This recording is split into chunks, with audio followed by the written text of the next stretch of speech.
Hi, everybody. My name is Claire Aguilera from Junior Achievement. Thank you for joining us today. And we do have a very special guest with us today.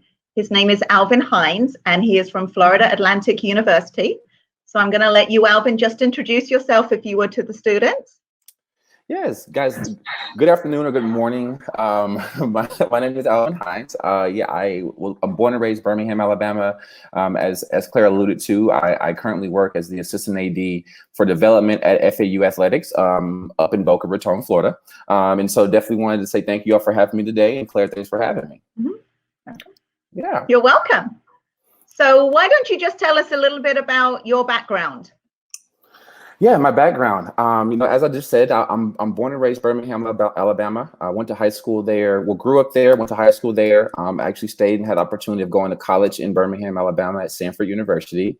And as she alluded to, that I went to college there. I played baseball and football growing up. At one point, as I was sitting in your shoes in high school and late middle school and high school, I wanted to be a professional athlete. Wanted to be a baseball player. Wanted to be a football player. I knew that I wanted to go pro in one of those sports, and so. Definitely was chasing that dream and wanted to continue to do that, but had the opportunity, obviously, not to go pro, but to get my degree in college. And then from there, I kind of parlayed it. And if you want to say parlayed it, but I merged my two passions together and chose sport administration as a career choice, because one, I was a big sports guy. I played a lot of sports, but also I love the business side of it too. So was able to kind of merge my two passions together. And that's how I've gotten to here. So now I'm at FAU. Perfect. And how did you end up at FAU? Yeah, so I ended up at FAU. So prior to FAU, I was at the University of Missouri, which is in Columbia, Missouri. I'm not sure if many people have been to Missouri, but I was in Missouri prior to there. I was working as the director of development at Mizzou.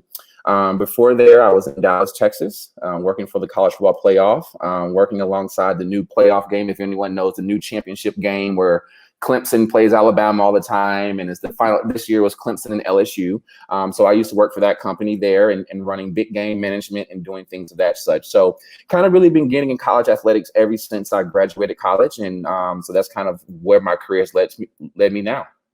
Wow. So it sounds like you do a lot of everything in your day. So I'm sure you don't have an average day, but no. We talk at Junior Achievement a lot about a recipe for success. What do you believe your recipe for success is?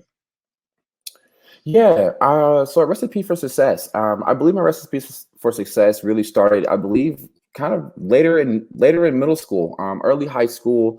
I believe I had a lot of different teachers, a lot of coaches, parents, siblings, that's kind of have molded me over the years and have talked to me about things, and I've taken their advice and I've listened to them, and I believe that it's really helped me. But so my philosophy has kind of been developed over the last few years, but I believe one of the biggest points about being successful is being adaptable.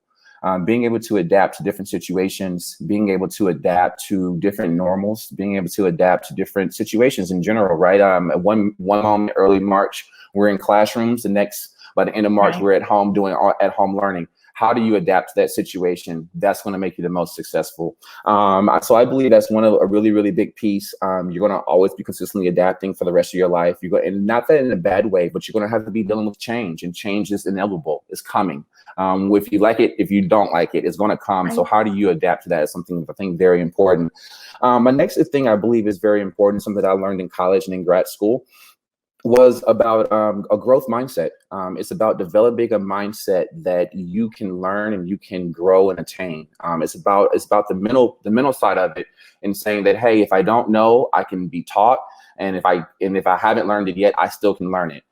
It's not feeling deficient just because someone else knows something that I don't know, but I know that, hey, if I try, if I study hard for math, I can get better at math. The more that I read, the better reader I'm going to be. And so being able to have that mindset of saying that, again, I believe, which is ties into the adaptability piece, that, hey, I can adapt, I can grow, I can do more. Just because I don't know it today does not mean I won't know it tomorrow.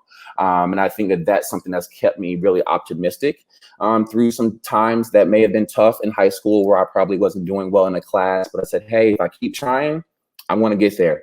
And so I believe that's really helped me, even in sports. I believe, being able to have a growth mindset in sports has really helped me, saying, hey, I don't know how to hit a baseball very well, but if I keep hitting, if I keep training, I'm going to get better. And it's really have paid off. That's one of the biggest things that's really paid off for me. And the last thing I believe, I think it's a really three-pronged approach, but I believe the last thing I believe is really important is self-leadership. And I believe it was a very pivotal moment for me in college. It was actually in high school where I felt as if some things didn't apply to me, right? I felt as if I didn't do some homework, or I felt like a teacher should have told me. And the teacher said, no, it's not my responsibility to tell you that. At some point, if you want to get yourself to the next level, if you want to get to college, if you want to get on post-college and be a great professional, that at some point, you're going to take ownership for yourself. You're going to have to lead yourself. You're going to have to get yourself up in the morning, make sure that you do your homework on time. You can't wait for your teacher to tell you there's a test tomorrow. You have to know that. You have to be able to lead yourself. And so I think it was some self-leadership. There's going to become a point in time where you're going to have to do it your own. You're going to have support. You're going to have mentors. But you're going to really have to say, hey, I want to get to college. I want to go be really great at X, Y, and Z. I'm going to go take the initiative to start that. I'm going to go seek the college application. I'm going to go write the paper and get someone to proof it for me. Those are the type of things that I think is self-leadership is going to be a really, really important skill, because when you get to college, there's not going to be someone there to tell you to wake up.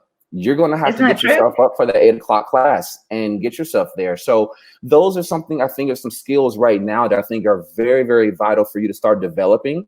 It's easy to develop it. I think it's easier to develop it in high school. And so I think start taking ownership of some of the things that you want to get done in life. I believe that you will start being a lot more happier and seeing success in those.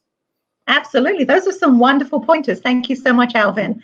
And I can't thank you enough for everything you've done. I mean, for visiting the classrooms and the students that you impacted. So I just wanted to say a huge thank you to you for spending your time with us and for volunteering your time in your busy schedule. So I really appreciate it. Thank you very much. Welcome. You're very welcome. Thanks, you guys. Thanks. All right.